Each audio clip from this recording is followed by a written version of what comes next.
పర్యావరణ కాలుష్యం అంటే పర్యావరణంలో భౌతిక, రసాయనిక, జీవ సంబంధమైన మార్పులు కలగడాన్ని పర్యావరణ కాలుష్యం అని అంటాము. ఈ పర్యావరణ కాలుష్యానికి కారణము కాలుష్య కారకాలు లేదా పొల్యూటెంట్స్ అని మనకు తెలుసు. ఇప్పుడు పర్యావరణంలో వచ్చేటువంటి మార్పులు భౌతికంగా, రసాయనికంగా, జీవ సంబంధంగా ఉన్నాయి. అంతేకాకుండా పర్యావరణ కాలుష్యాన్ని మనం సాధారణంగా వాయు కాలుష్యంగాను, జల కాలుష్యంగాను, భౌమ కాలుష్యంగాను, శబ్ద కాలుష్యంగాను, ఇంకా థర్మల్ పొల్యూషన్గాను లేదా ఉష్ణ కాలుష్యంగాను కూడా విభజించుకోవచ్చును. వాయు కాలుష్యం గురించి మాట్లాడుకోవడం జరిగింది. ఇప్పుడు జల కాలుష్యం గురించి మాట్లాడుకుందాం. జల కాలుష్యాన్ని మనము వాటర్ పొల్యూషన్ అని పిలుస్తాము. జల కాలుష్యము లేదా వాటర్ పొల్యూషన్ అంటే ఏమిటి అంటే, వాటర్ అంటే నీరు, నీటి యొక్క సహజ లక్షణాలలో మార్పు రావడం, అంటే నీటికి ఉన్నటువంటి ధర్మాలలో, నీటికి ఉన్నటువంటి లక్షణాలలో మార్పు రావడాన్ని మనము జల కాలుష్యం అని పిలుస్తాము. ఆ నీటికున్న లక్షణాల్లో మార్పులు రావడానికి కారణం ఏమిటి అంటే కాలుష్య కారకాలు, ఆ పొల్యూటెంట్స్. ఓకే, పొల్యూటెంట్స్ ఫలితంగా మనకు నీటి యొక్క లక్షణంలో మార్పు వస్తుంది. దాన్ని మనము వాటర్ పొల్యూషన్ లేదా జల కాలుష్యం అని పిలుస్తున్నాము. మరి ఈ జల కాలుష్యాన్ని కలగచేసేటువంటి కారకాలు ఏమున్నాయి అనే విషయాన్ని మాట్లాడుకున్నట్లయితే, ముందుగా ఒకటి మురుగు నీరు అని పిలుస్తున్నాం. మురుగు నీరు మరియు వ్యర్థ పదార్థాలు. మురుగునీరు అంటే సీవేజ్ వాటర్, సీవేజ్ అని పిలుస్తాం. మురుగునీరు వ్యర్థ పదార్థాలు మనకు జల కాలుష్యానికి మొదటి కారకం అని పేర్కొంటున్నాం. అంటే ఈ సీవేజ్ అంటే ఈ మురుగునీటిలో అనేక రకాల అణుఘటకాలు ఉన్నాయి. ఈ అనేక రకాల అణుఘటకాలు మురుగునీటిలో ఉండడం వలన అవి నైట్రేట్లే కావచ్చు, పాస్పేట్లే కావచ్చు, సల్ఫేట్లే కావచ్చు, ఇతర అణుఘటకాలే కావచ్చు. ఆ అణుఘటకాలు కలిగి ఉన్నటువంటి మురుగునీరు వచ్చి సహజ సిద్ధంగా ఉన్నటువంటి మంచినీటిలో చేరడం ఫలితంగా ఆ నీరు కలుషితమైపోతుంది. దాన్ని మనము కలుషిత నీరు అని పిలుస్తున్నాము.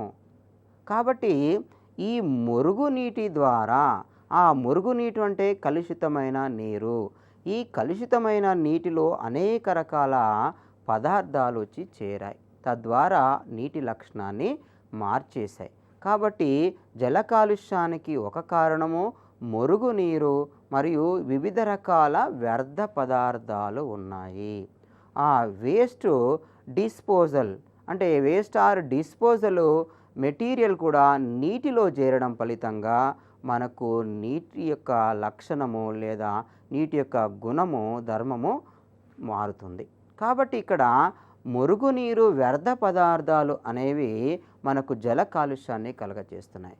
అంతేకాకుండా రెండవ అంశం తీసుకున్నట్లయితే పారిశ్రామిక వ్యర్థ పదార్థాలు.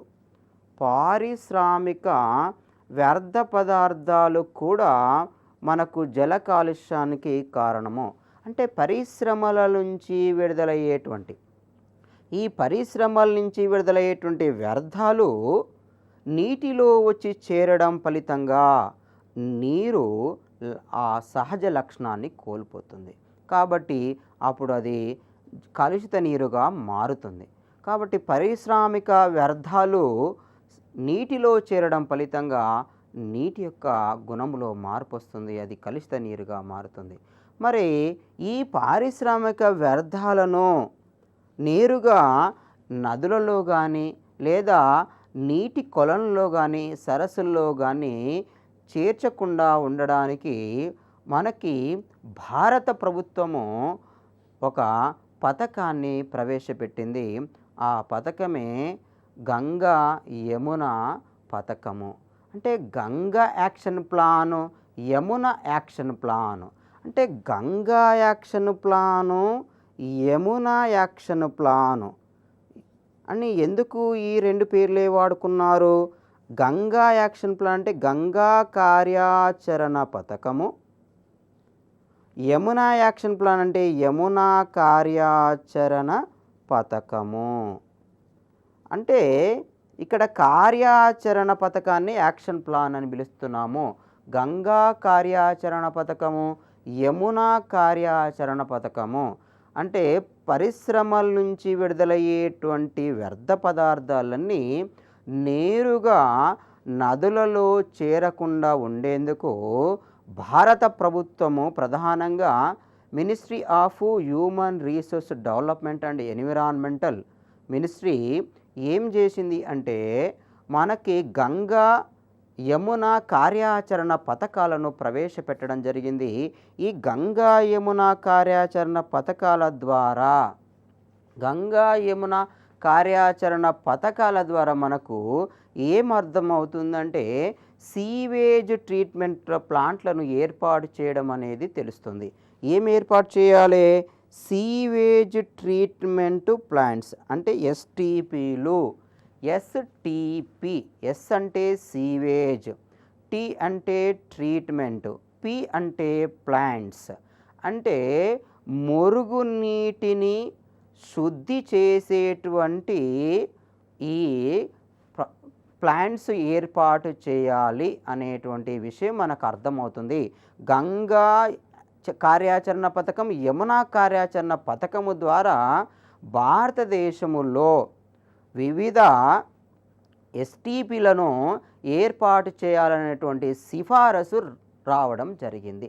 ఒక గంగా నదిని శుద్ధి చేయడమే కాకుండా, యమునా నదిని శుద్ధి చేయడమే కాకుండా దేశములో ఉన్నటువంటి వివిధ నదుల సంరక్షణ కోసం అంటే ప్రధానంగా వివిధ నదులు మనకు అవి ఒక నీటి రీసోర్స్గా ఉపయోగపడుతున్నాయి. కాబట్టి ఆ నదులలో వ్యర్థాలు నేరుగా కలవకుండా ఉండడం కోసము ఈ 2 యాక్షన్ ప్లాన్లను రూపొందించడం జరిగింది. వీటి యొక్క ముఖ్య ఉద్దేశం ఏంటంటే నీటి శుద్ధి కేంద్రాలను, సీవేజ్ ట్రీట్మెంటు ప్లాంట్స్లను, మురుగునీటి శుద్ధి కేంద్రాలను ఏర్పాటు చేయడం దేశం అంతటా. కాబట్టి ఇక్కడ పారిశ్రామిక వ్యర్థాలు నేరుగా విడుదల కాకుండా ఎస్టీపీలలో శుద్ధి చేయబడి ఆ తర్వాత మాత్రమే నదులలోకి కానీ లేదా నీటి నిల్వ కేంద్రాల్లోకి విడుదల చేయాలి. ఓకే, ఇది 2వ అణుఘటకానికి సంబంధించినటువంటి వివరణ. ఇక 3వది ఏంటిది? వ్యవసాయ వ్యర్థ పదార్థాలు.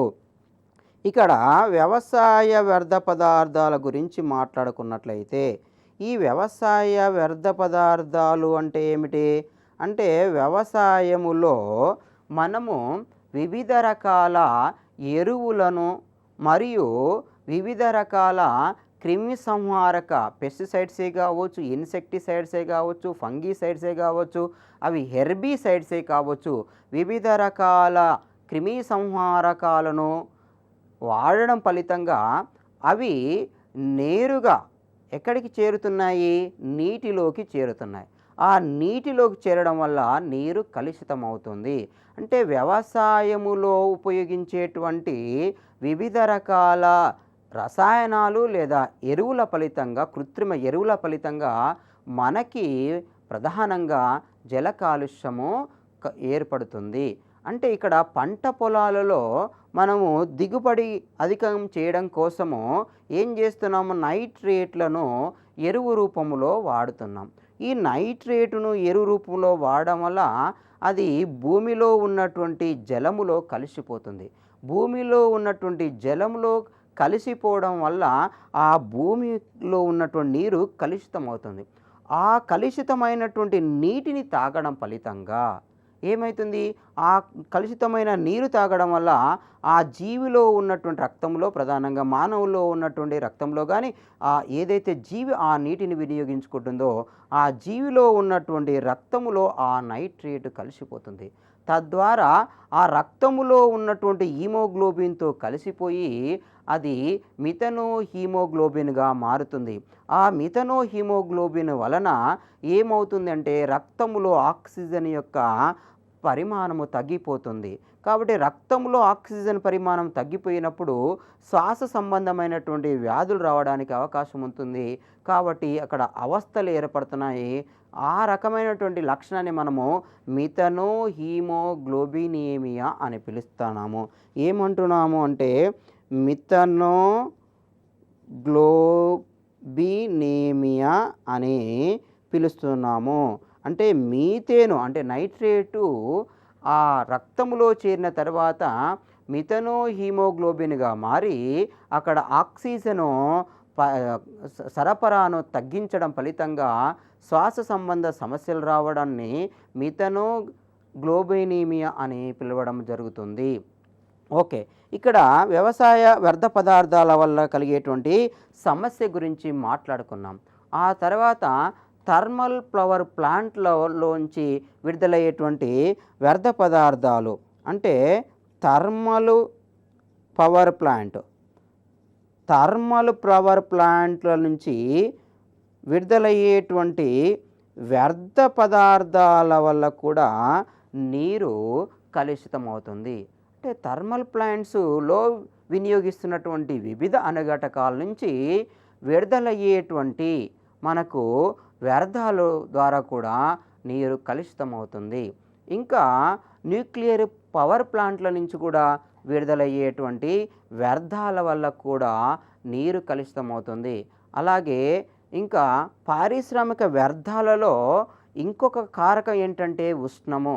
అంటే పారిశ్రామిక వ్యర్థాలలో అధికంగా ఉష్ణం ఉంటుంది. ఆ అధికంగా ఉష్ణం ఉన్నటువంటి వ్యర్థం వచ్చి నీటిలో చేరడం ఫలితంగా నీటిలో ఉన్నటువంటి జీవరాశులని ఆ ఉష్ణోగ్రతకు తట్టుకోలేక చనిపోవడానికి అవకాశం ఉంది. కాబట్టి ఆ పారిశ్రామిక వ్యర్థాలలో ఉన్నటువంటి అధిక ఉష్ణోగ్రత ఫలితంగా ఆ వ్యర్థాలు చేరి ఉన్నటువంటి నీటి యొక్క ప్రాంతంలో ఉన్న జీవులు మరణించడానికి అవకాశం ఉంది. కాబట్టి పారిశ్రామిక వ్యర్థాలలో ఉన్న ఉష్ణం ఫలితంగా జీవరాశి నష్టపోతుంది. ఇంకా రేడియోధార్మిక పదార్థాలు విడుదలైనప్పుడు ఈ రేడియోధార్మిక పదార్థాలు కూడా నీటిలో కలవడం ఫలితంగా కూడా మనకు నీరు కలుషితమవుతుంది. ఇంకా ముఖ్యంగా చెప్పాలంటే వివిధ రకాల భారలోహాలు, ఇంకేమంటున్నాం మనము భారలోహాల గురించి మాట్లాడుకుంటున్నాము.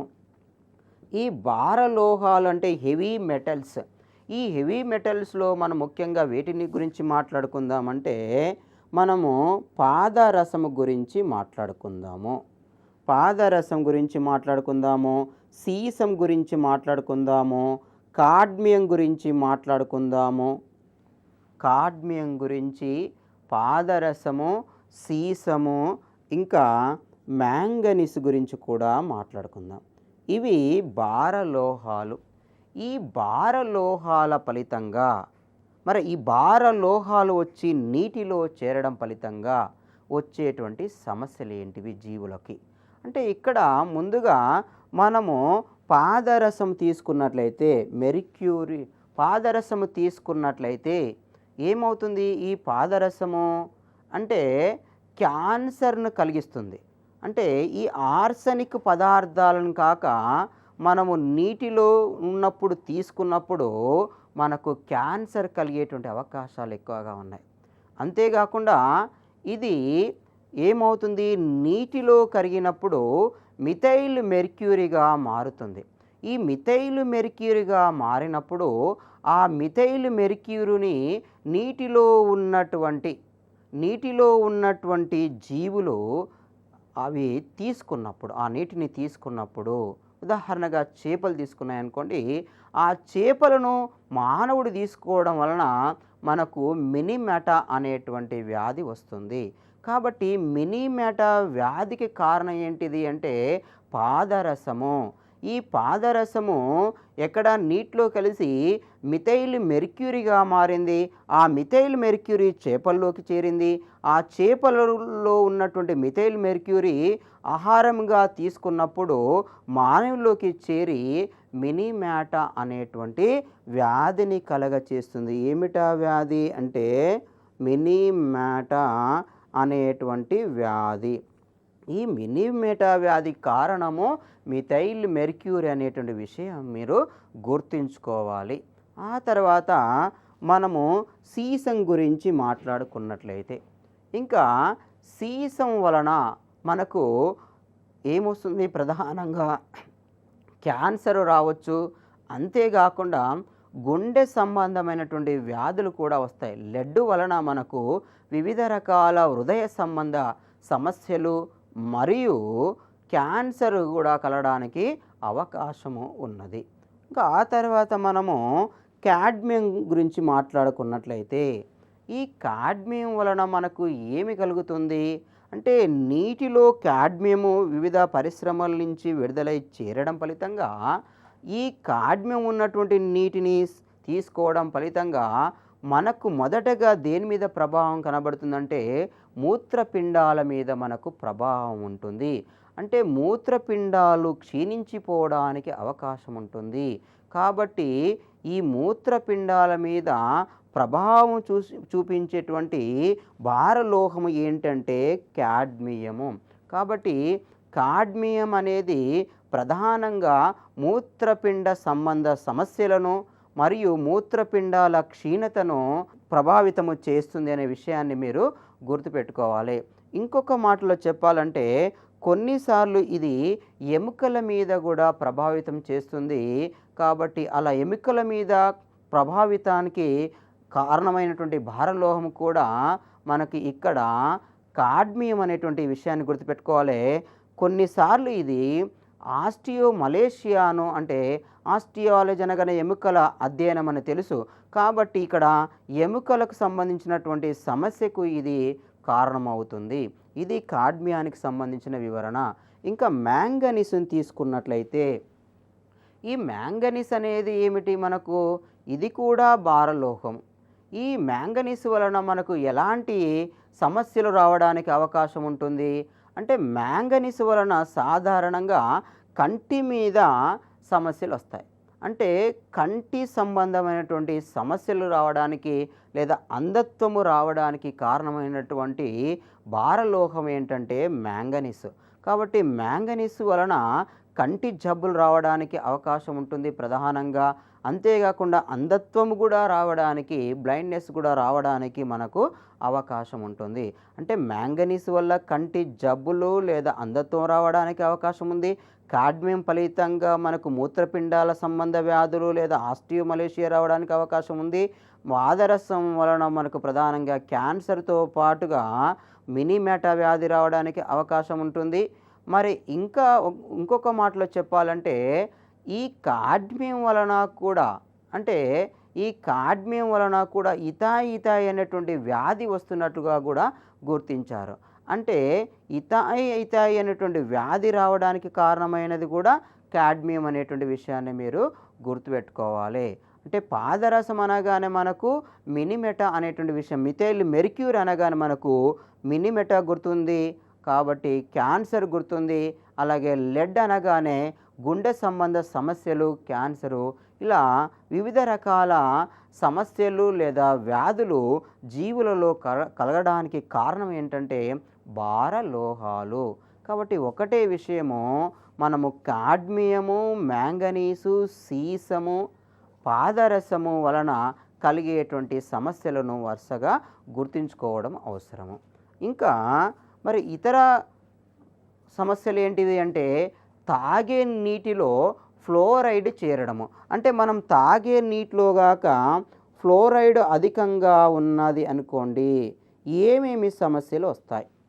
తాగే నీటిలో ఫ్లోరైడ్ అధికంగా ఉన్నప్పుడు మనకి వచ్చేటువంటి జబ్బు ఏంటిదంటే ఫ్లోరోసిస్. దీన్ని ఏమంటున్నామంటే ఫ్లోరోసిస్ అంటే దంతాలు వైపు చారలు ఏర్పడము, ఎముకలు వంగిపోవడం. మనకు ఎముకలు వంగిపోయి దంతాలలో పసుపు కలర్లో ఉన్నటువంటి, పసుపు వర్ణములో ఉన్నటువంటి చారలు ఏర్పడము, ఇది ఫ్లోరోసిస్ లక్షణము. ప్రధానంగా ఎముకలన్నీ మెత్తగా మారి ఎముకలన్నీ వంగిపోవడానికి అవకాశం ఉంటుంది. అంటే వాస్తవంగా మన ఎముకలలో కాల్షియము, ఫాస్ఫేట్ ఉన్నది. మరి ఈ ఫ్లోరైడ్ పోయి ఎక్కడ చేరుతుంది అంటే కాల్షియం దగ్గర పోయి చేరుతుంది. కాబట్టి కాల్షియం దగ్గర పోయి ఈ ఫ్లోరైడ్ చేరడం ఫలితంగా ఆ ఎముకలు ఏమైపోతున్నాయి, ఈ వంగిపోవడానికి అవకాశం ఉంది. దాన్ని మనము ఫ్లోరోసిస్ అని పిలుస్తున్నాము. ఈ ఫ్లోరోసిస్ అనేది మనము ఒక్క మాటలో చెప్పాలంటే ఎముకల వెరుపు వ్యాధిగా పేర్కొంటాము.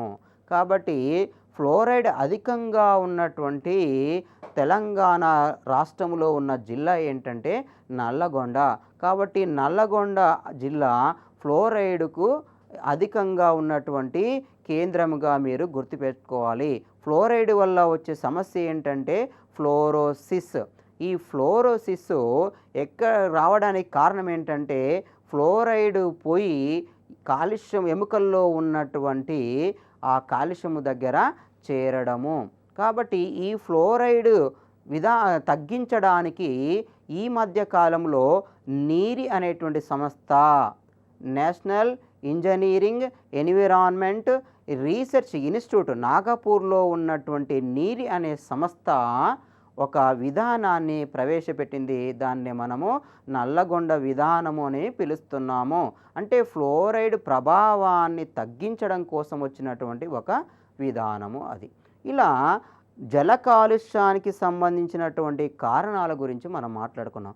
ఒకటి మురుగునీరు వ్యర్థ పదార్థాలు, పారిశ్రామిక వ్యర్థ పదార్థాలు, వ్యవసాయ వ్యర్థ పదార్థాలు, థర్మల్ ప్లాంట్ల నుంచి విడుదలయ్యేటువంటి వ్యర్థ పదార్థాలు, న్యూక్లియర్ ప్లాంట్ల నుంచి విడుదలయ్యేటువంటి వ్యర్థ పదార్థాలు, రేడియో ధార్మిక వ్యర్థ పదార్థాలు, భారలోహాలు మరియు తాగే నీటిలో ఉన్నటువంటి ఫ్లోరైడ్. అంటే సాధారణంగా తాగే నీటిలో 0.5 ppm ఉంటే నష్టం లేదు. అంతకంటే ఎక్కువగా ఫ్లోరైడ్ గాక ఉన్నట్లయితే అది ఫ్లోరోసిస్కు దారితీస్తుంది. మనము నీటిని పరీక్షించినప్పుడు 1.5 ఉంటుంది, 3 ఉంటుంది, ఇంకా 5 కూడా ఉంటుంది. కాబట్టి ఇది ప్రమాదానికి కారణము, అంటే ఫ్లోరోసిస్కు త్వరగా కారణమవుతుందనే విషయాన్ని మనము గుర్తుంచుకోవాలి. ఇది జల కాలుష్యానికి సంబంధించినటువంటి కారకాలకు సంబంధించిన వివరణ. ఇప్పుడు జల కాలుష్యాన్ని నివారించాలి అంటే ఏమేమి చర్యలు చేపట్టాలి? ముందుగా జల కాలుష్యాన్ని నివారించాలి అంటే ఒకటి శుద్ధి విధానాన్ని అనుసరించాలి. అంటే దాన్నే సీవేజ్ ట్రీట్మెంట్ అని పిలుస్తున్నాము. అంటే సీవేజ్ ట్రీట్మెంట్ మురుగునీరు శుద్ధి చేయడము. ఈ మురుగునీరు శుద్ధి చేయడంలో మనకు ప్రధానంగా 2 పద్ధతులు ఉన్నాయి. ఒకటి ప్రాథమిక శుద్ధి విధానం, ప్రైమరీ ట్రీట్మెంటు. రెండవది సెకండరీ ట్రీట్మెంట్ లేదా బయాలజికల్ ట్రీట్మెంట్. ఈ ప్రైమరీ ట్రీట్మెంట్ని మనము ఫిజికల్ ట్రీట్మెంట్ అంటున్నాము. అంటే మురుగునీటిలో ఉన్నటువంటి ఘన పదార్థాలను కానీ లేదా వివిధ రేణువులను కానీ వడపోత ద్వారా వేరు చేయడం, దాన్నే సీక్వెన్షియల్ ఫిల్ట్రేషన్ అని పిలుస్తాము. వరుస క్రమములో వరుసగా వడపోత చేయడం ఫలితంగా మనకి ఆ మురుగునీటిలో ఉన్నటువంటి ఘన పదార్థాలన్నీ వేరవుతాయి. దాన్ని మనము సీక్వెన్షియల్ ఫిల్ట్రేషన్ అని పిలుస్తున్నాము. అదొక ఫిజికల్ ట్రీట్మెంట్, భౌతిక శుద్ధి ప్రక్రియ. ఆ తర్వాత మనము సెడ్మెంటేషన్ ప్రక్రియ అనుసరిస్తాము. అది కూడా భౌతిక శుద్ధి ప్రక్రియే. ఆ తర్వాత రెండవది ఏంటంటే బయాలజికల్ ట్రీట్మెంట్. దాన్ని మనం సెకండరీ ట్రీట్మెంట్ అని పిలుస్తున్నాము. ద్వితీయ శుద్ధి విధానము. ఈ ద్వితీయ శుద్ధి విధానములో ఏం చేస్తున్నామంటే ఏరేషన్ ట్యాంకులను ఉపయోగిస్తాం. అంటే వాయుపూరితమైనటువంటి నీటి శుద్ధి కేంద్రాలను లేదా ప్లాంట్లను ఉపయోగిస్తారు. అంటే నిరంతరం ఆక్సిజన్ ఆ ప్లాంట్లలోకి సరఫరా చేయడము, అంతేకాకుండా వాటి లోపల ఫ్లాక్స్లను అంటే బ్యాక్టీరియాలు లేదా శిలీంధ్రాలకు సంబంధించినటువంటి సమూహాలు ఉండడము లేదా చేర్చడము. ఆ సమూహాలు ఆ కర్బన పదార్థం అంటే ఆ మురుగునీటిలో ఉన్నటువంటి కర్బన పదార్థాన్నంతా ఆక్సీకరణం చెందించి ఆ BOD విలువను లేదా ఆ మురుగు గాఢతను తగ్గించేటువంటి పని చేస్తాయి. దాన్ని మనము బయలాజికల్ ట్రీట్మెంట్ అని పిలుస్తున్నాము. అంటే తద్వారా మనకు యాక్టివేటెడ్ స్లెడ్జ్ వచ్చేస్తుంది. కాబట్టి రెండవ ప్రక్రియ ఏంటంటే బయలాజికల్ ట్రీట్మెంటు, అంటే జీవ శుద్ధి ప్రక్రియ. అంటే ఈ వివిధ రకాల సూక్ష్మజీవులను ఉపయోగించి ఆక్సిజన్యుత పరిస్థితులను కల్పించి మురుగునీటిని మనకు ప్లాంట్లలో శుద్ధి చేసేటువంటి విధానమే మనము బయలాజికల్ ట్రీట్మెంట్ అని పిలుస్తున్నాము. ఆ తర్వాత వచ్చినటువంటి అనుఘటకమే యాక్టివేటెడ్ స్లడ్జ్. ఈ యాక్టివేటెడ్ స్లడ్జ్ని మనము ఏం చేస్తున్నాం అంటే ఎనిరోబిక్ స్లడ్జ్ డైజెస్టర్లోకి మారుస్తాము. అవాయుపూరితమైనటువంటి పరిస్థితిలోకి మార్చి ఆ అవాయుపూరిత పరిస్థితిలోకి విడుదల చేసినటువంటి ఆ పదార్థాలను స్లడ్జ్ను మనం ఏం చేస్తామంటే అవాయుపూరిత బ్యాక్టీరియాల ద్వారా విచ్ఛిన్నము చేయిస్తాం.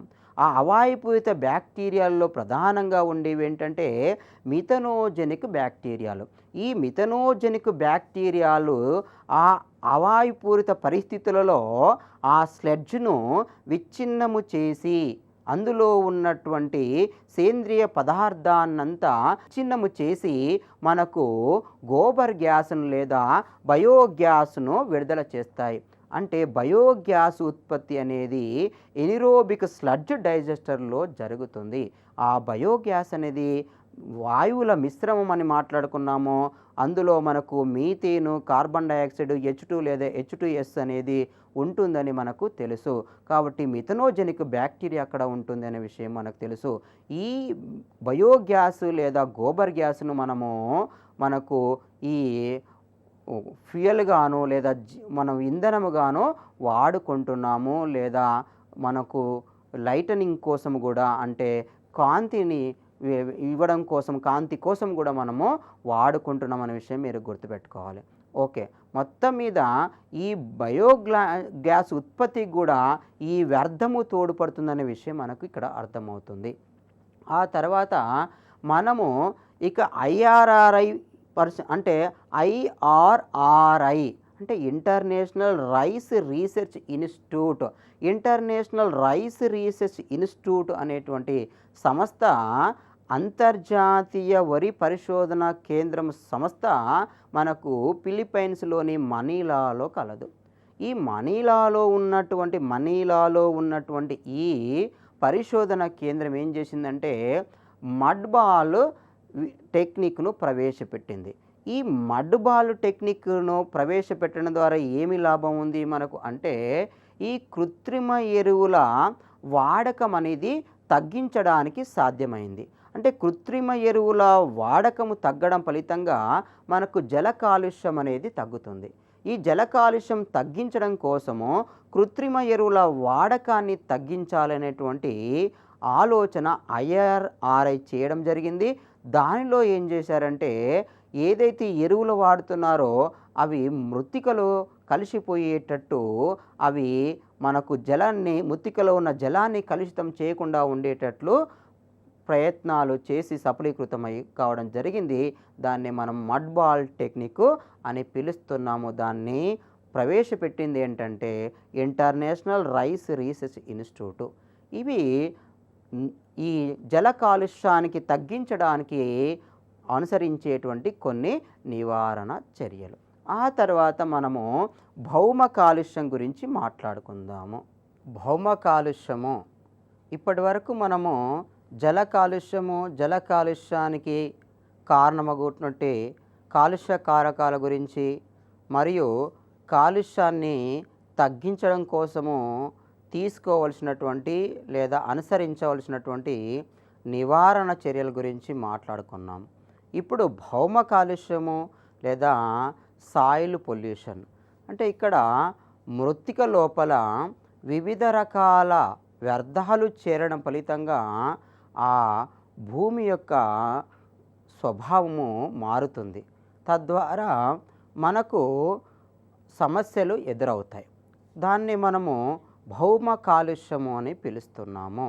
అంటే భౌమ కాలుష్యానికి కారణం ఏంటివి అంటే గృహాల నుండి విడుదలవుతున్నటువంటి వివిధ కాలుష్య కారకాలు మనము ఉదాహరణగా తీసుకున్నట్లయితే గృహ అవసరాల కోసం వినియోగించినటువంటి వస్తువులన్నీ పూర్తిగా వినియోగించుకోకుండా పాక్షికంగా మనము బయట పడేయడం జరుగుతుంది. తద్వారా ఏమవుతుంది, ఆ నేల కాలుష్యము లేదా భౌమ కాలుష్యము ఏర్పడడానికి అవకాశం ఉన్నది.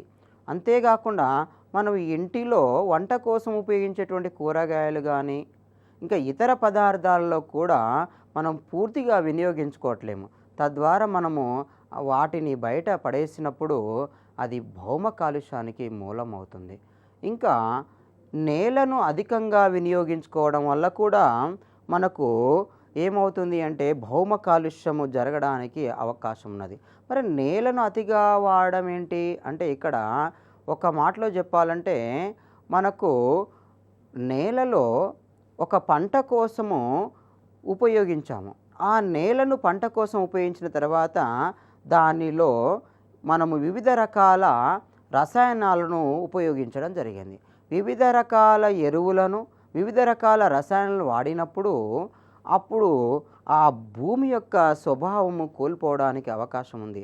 అంటే ఎలాంటి విరామం ఇవ్వకుండా లేదా భూమి మృత్తిక తిరిగి తన యొక్క స్వభావాన్ని తెచ్చుకోకముందే మళ్ళీ మనము అది వాడకంలోకి తీసుకున్నట్లయితే అప్పుడు మృత్తికలో కాలుష్యము పెరగడానికి అవకాశం ఉంటుంది. అంటే ఇక్కడ ఎరువులు అధికంగా వాడడము, రసాయనాలు అధికంగా వాడడం వల్ల అవి మృత్తికలు నిల్వ ఉండి అవశేషాల రూపంలో అవి మృత్తిక స్వభావాన్ని, మృత్తిక ధర్మాన్ని పాడు చేస్తాయి. కాబట్టి మృత్తిక నుంచి వచ్చే ప్రయోజనము పొందకుండా పంట నష్టపోవడానికి అవకాశం ఉంది. కాబట్టి నేలను అధికంగా వాడడం ఫలితంగా కూడా మనకు నేల కాలుష్యం అనేది సంభవిస్తుంది. లాభం బదులు నష్టము వస్తుంది. నెక్స్ట్ వివిధ రకాల ఘన పదార్థాలు నేల మీద వేయడం ఫలితంగా కూడా ప్రధానంగా మనకు ప్లాస్టిక్ని తీసుకున్న, పాలిథిన్ తీసుకున్న, ఇతర అల్యూమినియం సంబంధించినటువంటి పదార్థాలను తీసుకున్న లేదా ఉత్పత్తులను తీసుకున్న అవి నేలలో త్వరితగతిన విచ్ఛిన్నం చెందవు.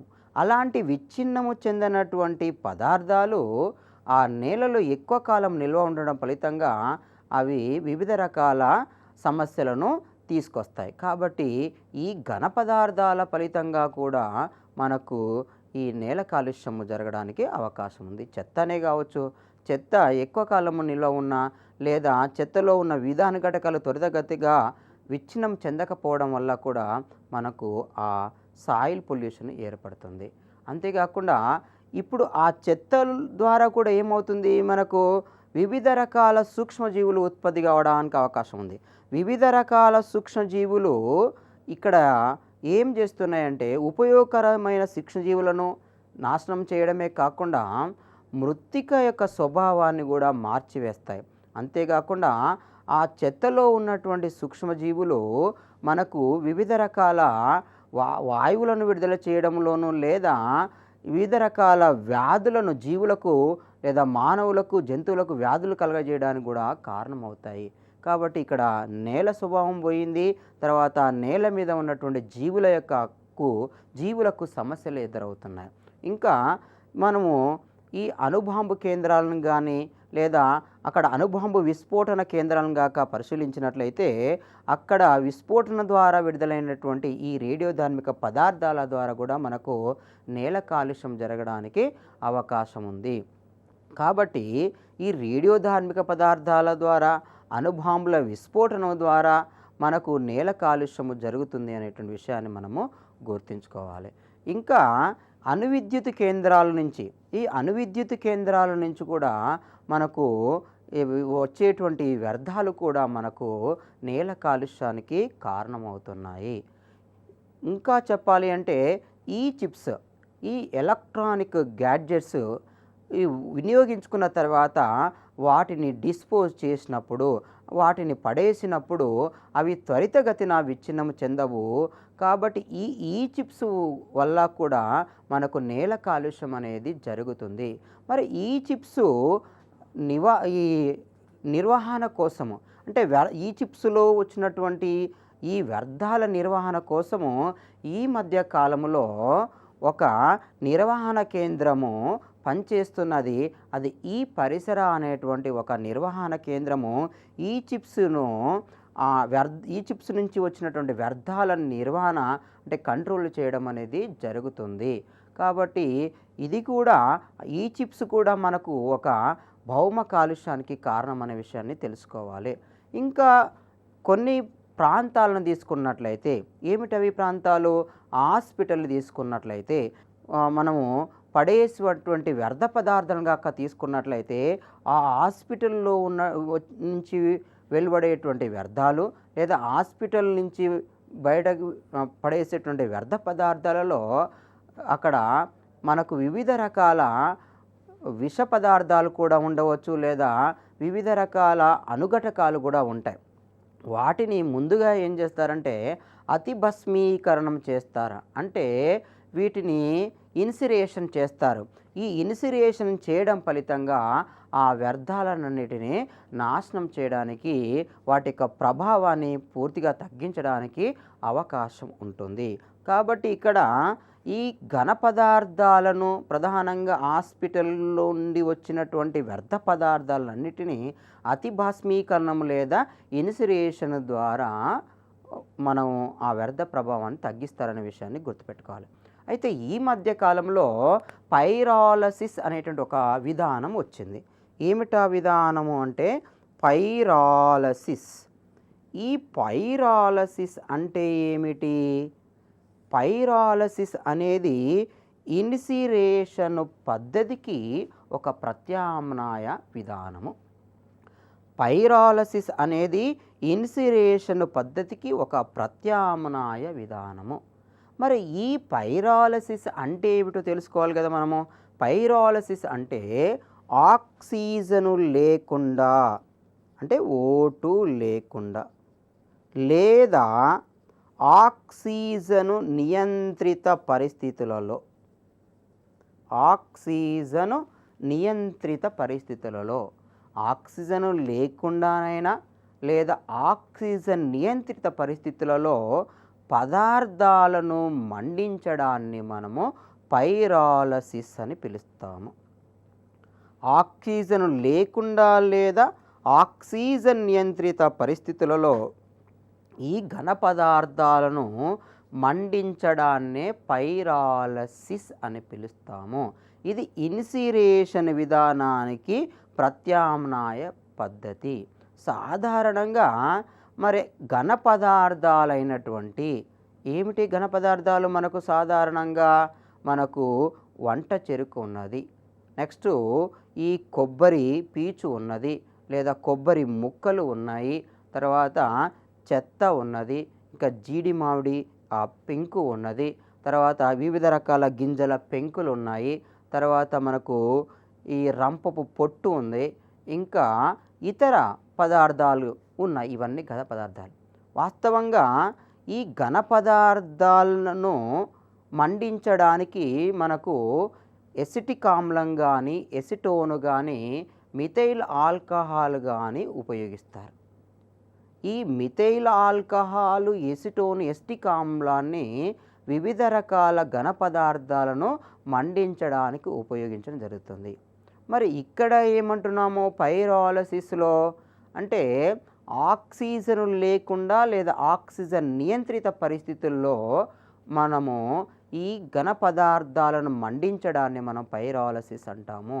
అప్పుడు ఆ ఆక్సిజన్ నియంత్రిత పరిస్థితుల్లో ఏం చేస్తారంటే వివిధ రకాల అంటే ఘన పదార్థాలను సేకరించిన తర్వాత వాటికి ఇంతకుముందు చెప్పినటువంటి ఆ ఆమ్లాలను చేర్చి మండించడం జరుగుతుంది. అంతేకాకుండా ఇవి మండించడం ద్వారా ఏంటివి ఘన పదార్థాలు మండించడం ద్వారా మనకు కొన్ని వాయువులు విడుదలవుతాయి లేదా ద్రవాలు విడుదలవుతాయి. ఆ విడుదలైనటువంటి వాయువులను లేదా ద్రవాలను ఇంధనంగా కూడా వాడుకోవచ్చు. అంటే పైరాలసిస్ అనే ప్రక్రియను అనుసరించడం వల్ల ఏమవుతుంది? ఘన పదార్థం అనేది మండించడం జరుగుతుంది. ఆ ఘన పదార్థం మండించడము ద్వారా వచ్చినటువంటి వాయువు కానీ లేదా ద్రవము కానీ ఇంధనముగా ఉపయోగపడుతుందనే విషయం మీరు గుర్తుంచుకోవాలి. అంటే పైరాలసిస్ అనే ప్రక్రియ ఇంధన ఉత్పత్తికి తోడ్పడుతుంది, ఇంధన వనరు అనే విషయాన్ని మీరు గుర్తుంచుకోవాలి. ఇది పైరాలసిస్కు సంబంధించినటువంటి వివరణ. ఇవి ఇప్పటిదాకా ఏమనుకున్నాం, భౌమ కాలుష్యానికి సంబంధించినటువంటి కారకాల గురించి మాట్లాడుకున్నాం.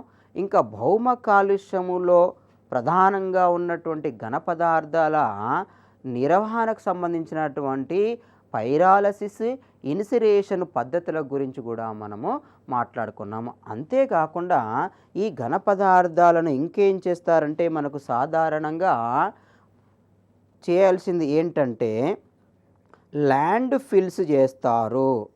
ల్యాండ్ ఫిల్స్ అంటే ల్యాండ్ ఫిల్స్ అంటే ఏమిటి? దీన్నే ల్యాండ్ ఫిల్లింగ్ అని పిలుస్తున్నాము. ల్యాండ్ ఫిల్లింగ్ అంటే ఏమిటి అంటే సాధారణంగా భూమి లోపల ఒక పెద్ద కందకము తీయవచ్చు. ఒక పెద్ద కందకాన్ని తీసి ఆ పెద్ద కందకము లోపల ఘన పదార్థాలన్నింటినీ డంపు చేయడం. అంటే ఆ పెద్ద కందకము లోపల ఘన పదార్థాలన్నీ డంపు చేసిన తర్వాత దానిపైన మొత్తము అంటే ఘన పదార్థాలను పూర్తిగా కప్పుతూ ఒక పాలిథిన్ కవర్ను పేర్చడం. తద్వారా ఏమవుతుంది, అందులో ఘన పదార్థాల్లోకి ఉత్పత్తి అయినటువంటి ఆ ఘన పదార్థాలలో ఆ డంపింగ్ చేసినటువంటి పదార్థాల్లో ఉత్పత్తి అయినటువంటి సూక్ష్మజీవులు మొత్తము దాన్ని విచ్ఛిన్నం చేయడానికి అవకాశం ఉంటుంది. ప్రధానంగా ఆక్సిజన్ రహిత పరిస్థితుల్లో కూడా విచ్ఛిన్నము జరుగుతుంది. అట్లా ల్యాండ్ ఫిల్లింగ్ అంటే కందకాలు దవ్వుతూ భూమిని వ్యర్థ పదార్థాల చేత ఘన వ్యర్థ పదార్థాల చేత నింపుతూ పోవడాన్ని ల్యాండ్ ఫిల్లింగ్ అని పిలుస్తాము. వాటిని ల్యాండ్ ఫిల్స్ అని పిలుస్తాము. ల్యాండ్ ఫిల్స్ కూడా మనకు ఘన పదార్థాల నిర్వహణలో ఒక భాగం. అట్లాగే కంపోస్టింగ్ అనేది రెండవ ప్రక్రియ.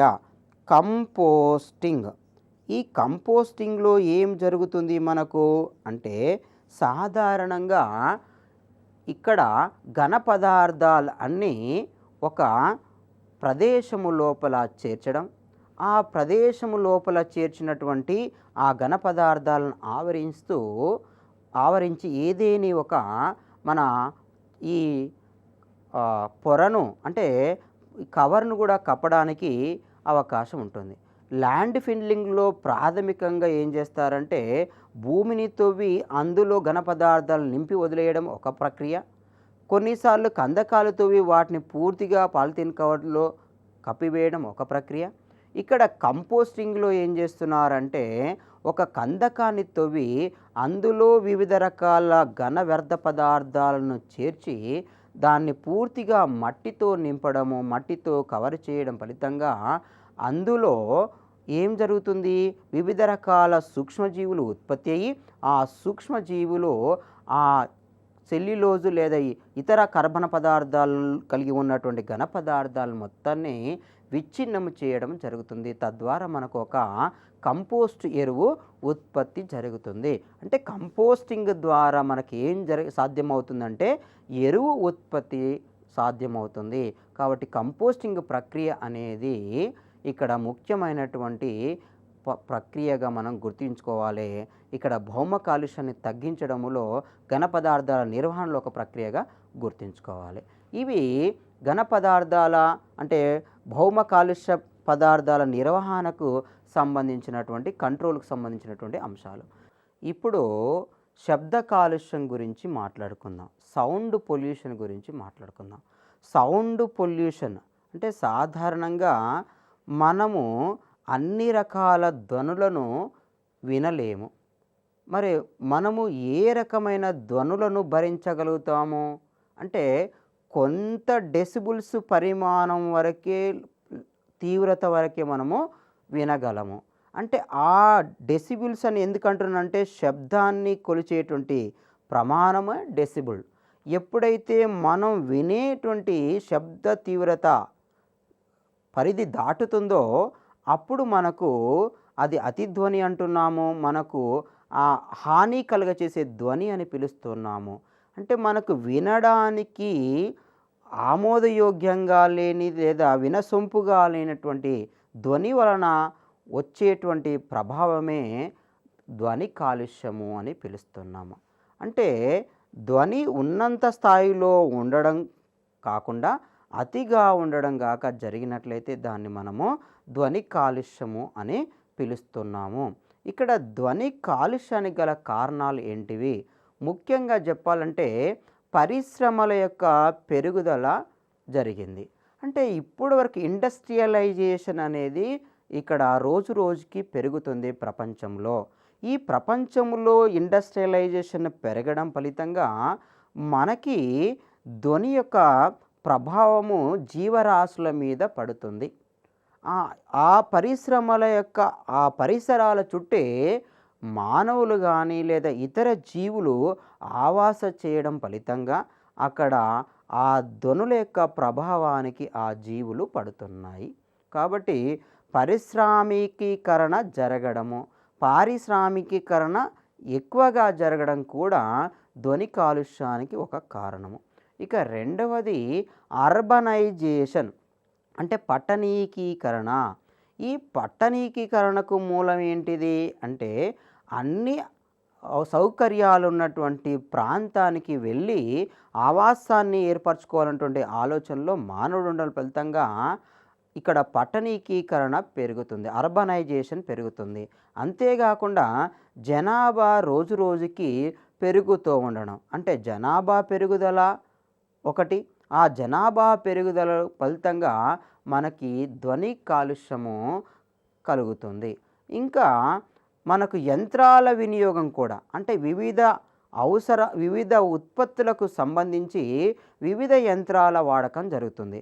ఇక్కడ యంత్రాల వాడకానికి మనకు ఏం జరుగుతుంది? యంత్రాల వాడకం ఫలితంగా అంటే ఇక్కడ ధ్వని ఉత్పత్తి జరుగుతుంది. యంత్రాల వాడకము ఒక పరిధిలో లేకపోవడం, అధికంగా యంత్రాలు వాడడం, అతి ధ్వనులు కలిగించేటువంటి యంత్రాలు వాడడం కూడా ఇక్కడ మనము ధ్వని కాలుష్యానికి కారణమని చెప్పవచ్చు. అంతేకాకుండా మనము అంటే మానవుడు సాధారణంగా రోజు రోజుకి వాహనాల వినియోగం అనేది పెంచుతున్నాడు. ఈ వాహనాల అధిక వినియోగము, వివిధ రకాల వాహనాలను వినియోగించుకోవడం, అవి 2 వీలర్సే కావచ్చు, 3 వీలర్సే కావచ్చు, 4 వీలర్సే కావచ్చు, ఇంకా వివిధ వాహనాలే కావచ్చు. ఇక వివిధ వాహనాల వాడకం ఫలితంగా లేదా వాహనాల రద్దీ ఫలితంగా మనకు ధ్వని కాలుష్యం అనేది జరుగుతుంది. ధ్వని కాలుష్యం అనేది రోజు రోజుకి పెరుగుతుంది. మరికి కొన్ని వాహనాలు రవాణా చెందేటప్పుడు విడుదలయ్యేటువంటి ధ్వని ఎంత తీవ్రత ఉంటుందో మనం మాట్లాడుకుందాం. ఉదాహరణగా తీసుకున్నట్లయితే మనము విమానాలు వెళ్ళేటప్పుడు ఎంత డెసిబుల్స్లో ఆ సౌండ్ ఉంటుంది అంటే 120 డెసిబుల్స్లో ఆ సౌండ్ ఉంటుంది. అంటే 120 డెసిబుల్స్ ఆ సౌండ్ ఉంటుంది కాబట్టి మనకు వినడానికి అంత ఇష్టం ఉండదు. తర్వాత జెట్ విమానాలు వెళ్ళేటప్పుడు ఆ శబ్ద తీవ్రత, ఆ ధ్వని తీవ్రత ఎంత ఉంటుందంటే 160 నుంచి 180 డెసిబిల్స్ ఉంటుంది. అలాగే మనకు వర్షాకాలంలో గాక వర్షాకాలం గాక పరిశీలించినప్పుడు ఉరుములు మెరుపులు వస్తాయి. మనకు ఉరుములు చూసినప్పుడు ఒక పెద్ద శబ్దం వస్తుంది. ఆ ఉరుముల శబ్దం వచ్చినప్పుడు ఎంత ధ్వని తీవ్రత ఉంటుందంటే 110 డెసిబుల్స్లో ఆ ధ్వని తీవ్రత ఉంటుంది. అలాగే ఇంకా గడియారము, ముళ్ళులు ఉన్నటువంటి గడియారం గాక చూసినట్లయితే ఆ టిక్ టిక్ శబ్దం వచ్చేటువంటి ఆ గడియారము టిక్ శబ్దం ఎంత అంటే 30 డెసిబుల్స్ ఉంటుంది. అంటే ఇక్కడ ఏం చెప్తున్నానంటే ఒక్కొక్క పరికరము, అంటే అది విమానమే కావచ్చు, అది ఏమంటున్నాను జెట్ విమానమే కావచ్చు, లేదా అది గడియారంలోని ముల్లే కావచ్చు, ఇంకా ఒక మాటలో చెప్పాలంటే మనకు ఉరుములు మెరుపులలో మనము ధ్వని తీవ్రతను గాక పరిశీలించిన వివిధ రకాల డెసిబుల్స్లో మనకు ఈ ధ్వని తీవ్రత కనబడుతుంది. ఇలా చెప్పుకుంటూ పోతే వివిధ మన ఈ వాహకాలు వివిధ స్థాయిలో ధ్వని తీవ్రతను మనకు వెలువరుస్తున్నాయి, అంటే బయటికి విడుదల చేస్తున్నాయి. ఇంకా ఈ ధ్వని తీవ్రత వలన మనకు వచ్చేటువంటి సమస్యలు ఏమున్నాయి, ప్రధానంగా మానవుల్లో వచ్చేటువంటి సమస్యలు ఏమున్నాయి అంటే, ప్రధానంగా ధ్వని తీవ్రత వలన చెవి నొప్పి వస్తుంది. చెవి నొప్పితో పాటు చెవి సంబంధిత సమస్యలు ఏర్పడతాయి. అంటే వినికిడి లోపం అనేది ఏర్పడడానికి అవకాశం ఉంటుంది. వినికి లోపం జరుగుతుంది, తలనొప్పి వస్తుంది, వికారము రావడానికి అవకాశం ఉంది, వాంతులు రావడానికి అవకాశం ఉంది. ఇంకా ప్రధానంగా చెప్పాలంటే హృదయ స్పందనలో కూడా మార్పు వస్తుంది, రక్తపీడనంలో మార్పు వస్తుంది, తర్వాత సాధారణంగా భయం వస్తుంది, ఒత్తిడి కూడా కలుగుతుంది. కాబట్టి ఇక్కడ చిన్న పిల్లల్లో గాక ఈ ధ్వని తీవ్రత సమస్యను గాక గమనించినట్లయితే, ధ్వని తీవ్రత ఎక్కువగా ఉన్న ప్రదేశాల్లో చిన్నపిల్లలు గాక పెరిగినట్లయితే వాళ్ళలో మెదడు ఎదుగుదల అనేది ఉండదు. కాబట్టి ధ్వని తీవ్రత మెదడు మీద కూడా ప్రభావాన్ని చూపుతుంది అనేటువంటి విషయము మీరు గుర్తుపెట్టుకోవాలి. కాబట్టి ధ్వని తీవ్రత అధికంగా ఉంటే అనేక రకమైనటువంటి సమస్యలు, హృదయ సంబంధ సమస్యలు రావచ్చు, రక్తపీడన సంబంధ సమస్యలు రావచ్చు, మానసిక ఒత్తిడి సంబంధిత సమస్యలు రావచ్చు, తర్వాత ఈ చెవి సంబంధించిన సమస్యలు రావచ్చు. అంతేకాకుండా మెదడు యొక్క పిల్లలకు తీసుకున్నట్లయితే మెదడు యొక్క ఎదుగుదలకు సంబంధించిన సమస్యలు వచ్చేటువంటి అవకాశం ఉంది. కాబట్టి ఈ శబ్ద కాలుష్యాన్ని మనము సాధ్యమైనంత త్వరగా నియంత్రించడం అవసరము. ఎందుకంటే రోజు రోజుకి అతి వినియోగం జరుగుతుంది, అంటే ఓవర్ ఎక్స్‌ప్లాయిటేషన్ జరుగుతుంది ప్రతిదీ. కాబట్టి నియంత్రిత పరిస్థితులు అనేవి ఇక్కడ తక్కువగా కనబడుతున్నాయి. కాబట్టి ఈ నియంత్రిత పరిస్థితులు లేకపోయినట్లయితే రోజు రోజుకి ఈ వస్తువుల వినియోగం అధికమై, ప్రధానంగా ధ్వనిని కలిగించేటువంటి వస్తువుల వినియోగం ఫలితంగా మనకి ప్రమాదాలు ఎదురయ్యేటువంటి అవకాశం ఉన్నది. ఇక్కడ మనము ఈ నేల కాలుష్యము, తర్వాత భౌమ కాలుష్యము, తర్వాత వాయు కాలుష్యాన్ని తగ్గించడం కోసము ఒక ప్రక్రియను ఎప్పుడూ అనుసరించాల్సిన అవసరం ఉంది. ఏమిటి ఆ ప్రక్రియ అంటే 3R సూత్రము. దీన్ని ఏమంటున్నామంటే 3R సూత్రము అని పిలుస్తున్నాము. ఈ 3R సూత్రాన్ని మనము తప్పనిసరిగా గుర్తుపెట్టుకోవాలి. 3R అంటే అందులో 3 Rలు ఉన్నాయని అర్థము. మొదటి R అంటే ఏంటంటే రెడ్యూస్, అంటే తగ్గించడము. నువ్వు ఉపయోగిస్తున్నటువంటి లేదా వినియోగిస్తున్నటువంటి ఆ వస్తువు యొక్క వాడకాన్ని పరిమితి మించి వాడకూడదు.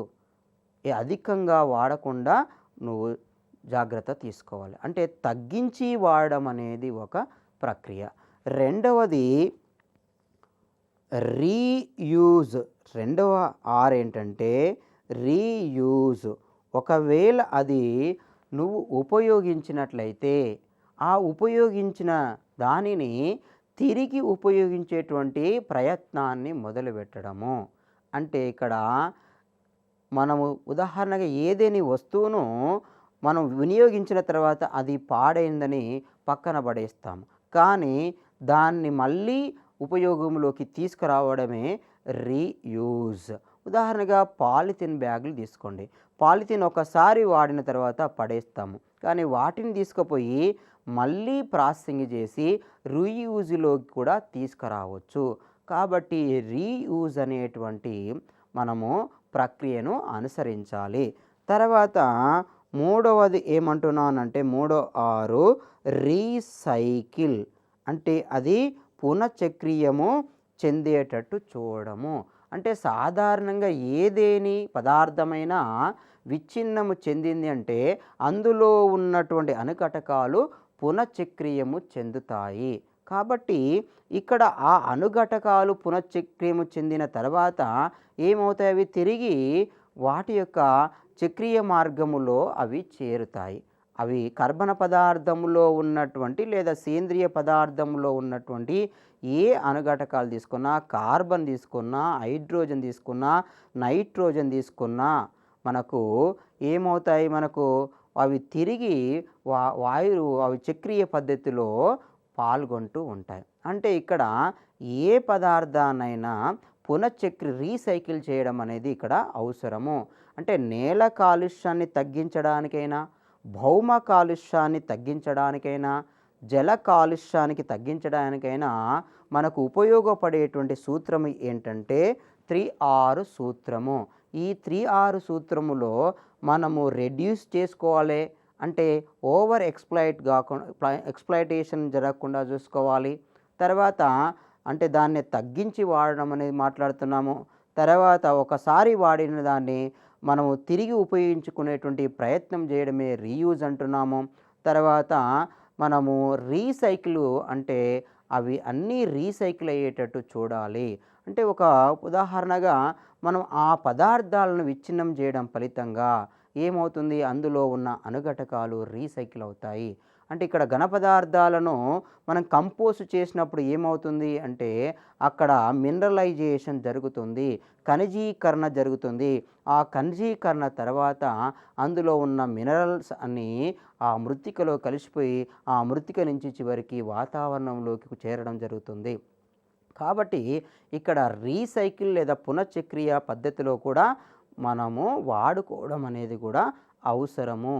కాబట్టి నేల లేదా భౌమ, జల మరియు వాయు కాలుష్యాన్ని నియంత్రించడానికి ఈ 3R సూత్రం అనేది ఉపయోగపడుతుంది. ఈ 3R సూత్రాన్ని మనం అనుసరించడం వల్ల ఏమవుతుంది, మనకు రికవరీ కూడా జరగడానికి అవకాశం ఉంటుంది. రికవర్ అంటే ఏమిటి అంటే ఈ 3 అంటే ఈ 3 అంటే ఏంది, 3R రెడ్యూస్, రీయూజ్, రీసైకిల్ ఫలితంగా ఏదైతే పదార్థము మళ్ళీ చేరాలనుకుంటున్నామో అది రికవర్ కావడానికి అవకాశం ఉంటుంది.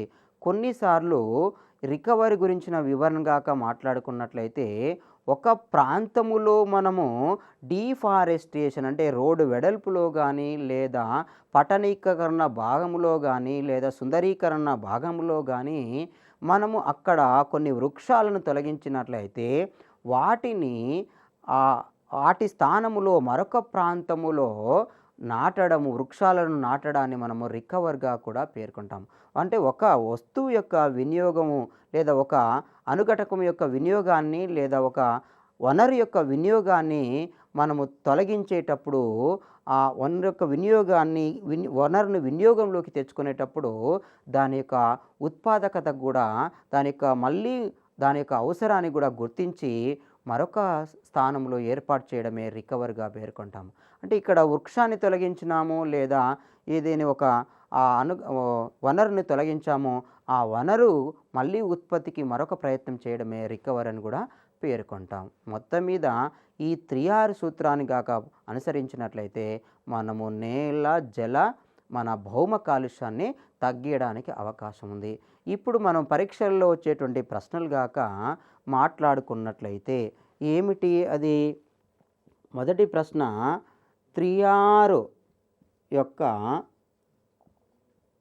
ఉపయోగం ఏమిటి?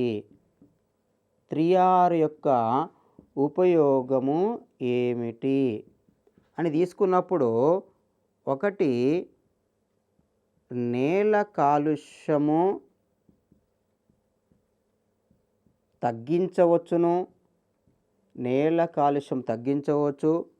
బి, జల కాలుష్యము తగ్గించవచ్చు, జల కాలుష్యము తగ్గించవచ్చు. సి,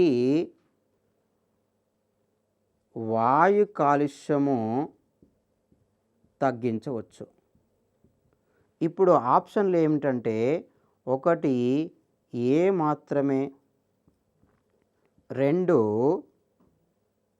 బీసీ మాత్రమే, 3 ఏసీ మాత్రమే, 4 ఏబిసి అనే అంశాలు వస్తాయి. 3R యొక్క ఉపయోగం ఏమిటి అంటే, 3R యొక్క ఉపయోగం ఏమిటి అంటే ఈ 3R సూత్రము అనుసరించడం వల్ల మనకు కలిగేటువంటి ప్రయోజనం ఏమిటి అనే విషయాన్ని మీరు గుర్తు తెచ్చుకోవాలి. ఇంతకుముందే చెప్పాను, 3R సూత్రాన్ని అనుసరించడం వల్ల మనం వాయు కాలుష్యాన్ని తగ్గించవచ్చు, జల కాలుష్యాన్ని తగ్గించవచ్చు, మరియు నేల కాలుష్యాన్ని లేదా భౌమ కాలుష్యాన్ని తగ్గించవచ్చు. కాబట్టి ఆన్సర్ ఏమవుతుంది? ఏబిసి అనేటువంటి సమాధానం వస్తుంది. 3R యొక్క ఉపయోగం ఏమిటి అంటే వాయు, జల, నేల కాలుష్యాన్ని తగ్గించడము. ఈ విషయాన్ని మీరు గుర్తుంచుకోవాలి. ఈ రకంగా పర్యావరణ కాలుష్యం గురించి కాక తెలుసుకున్నట్లయితే ఎలాంటి ప్రశ్న వచ్చినా సులభంగా ఆన్సర్ చేయడానికి అవకాశం ఉంటుంది.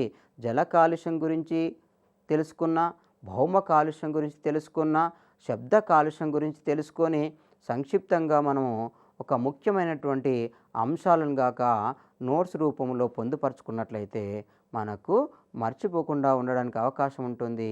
మనము కన్ఫ్యూజన్ కాకుండా అవకాశం ఉంటుంది. ఇది కాలుష్య రకాలకు సంబంధించినటువంటి వివరణ.